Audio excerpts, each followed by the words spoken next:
नमस्कार, मैं सुवर्णा। न्याय टीवी में आप सभी दर्शकों का स्वागत है। कोर्ट राउंडअप की खबरें अब विस्तार से। सिद्धू मूसेवाला हत्याकांड, मोहाली में पुलिस रेड, अवैध हथियार मिले, 20 लोग हिरासत में। मोहाली पुलिस शहर के कई सोसाइटीज में रेड कर रही है। मोहाली की जलवायु टॉवर सोसाइटी में पुलिस टीम ने आज रेड के दौरान 7 से 8 संदिग्धों को हिरासत में लिया है।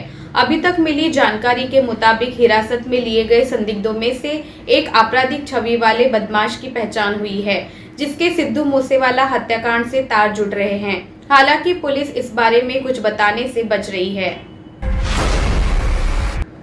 पुलिस ने विभिन्न जगहों पर कार्रवाई करते हुए 6 लोगों को गिरफ्तार कर उनके कब्जे से हेरोइन, नशीला पाउडर, 2 कारें और ड्रग मनी बरामद की है। आरोपितों में से एक ही परिवार के मां, बेटा व बेटी भी शामिल है। सभी के खिलाफ 3 केस दर्ज करके छानबीन की जा रही है। थाना मॉडल टाउन पुलिस ने इनोवा कार में हेरोइन तस्करी कर रहे एक ही परिवार के मां, बेटा व बेटी को गिरफ्तार कर लिया। आरोपितों के कब्जे से 2 ग्राम हेरोइन, 25,000 रुपए की ड्रग मनी तथा उक्त इनोवा बरामद हुई।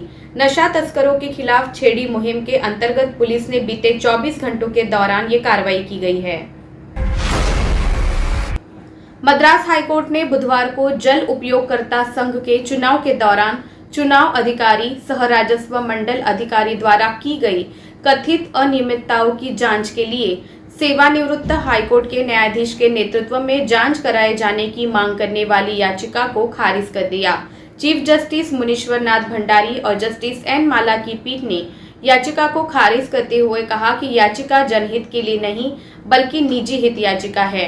याचिकाकर्ता ने कहा कि तमिलनाडु किसान प्रबंधन प्रणाली अधिनियम 2000 को तमिलनाडु सरकार द्वारा सिंचाई प्रणालियों के प्रबंधन में किसानों की भागीदारी और उससे जुड़े मामलों के लिए लागू किया गया है। अधिनियम में जल उपयोगकर्ता संघ के गठन और कामकाज का प्रावधान है।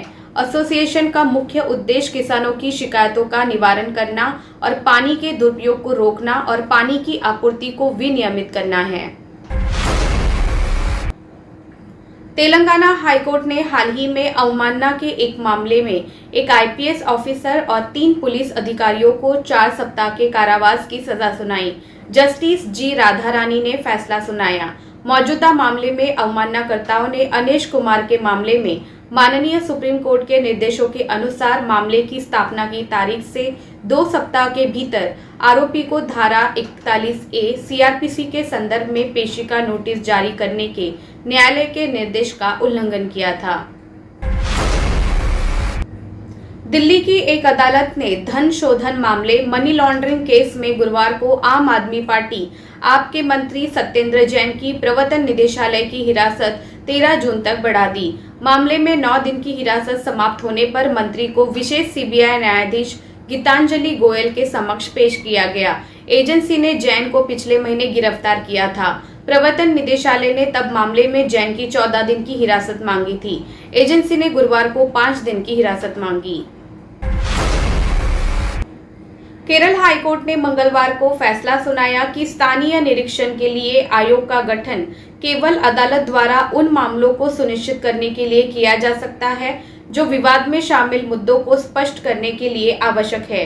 जस्टिस ए बदरुद्दीन ने कहा कि विवाद से अप्रासंगिक मुद्दों को सुनिश्चित करने के लिए आयोग की नियुक्ति मामलों को लंबा खींचने के इरादे से अदालत की प्रक्रिया का दुरुपयोग है और इस तरह की प्रथाओं पर अच्छी तरह से अंकुश लगाया जाना चाहिए।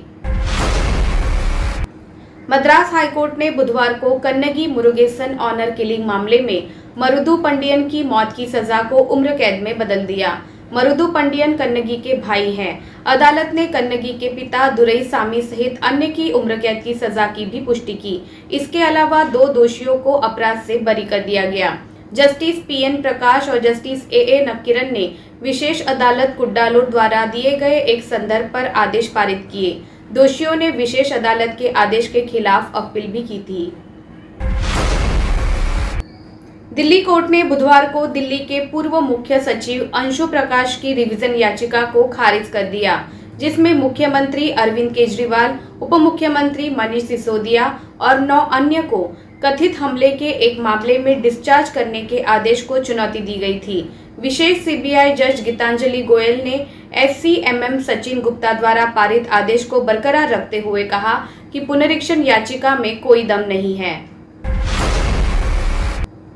दिल्ली हाईकोर्ट ने धन शोधन निवारण अधिनियम के तहत सभी रिक्त पदों, विशेष रूप से सदस्य प्रशासन, सदस्य कानून और सदस्य वित्त या लेखा को शीघ्रता से और 4 महीने के अंदर केस आधार पर भरने का निर्देश दिया है।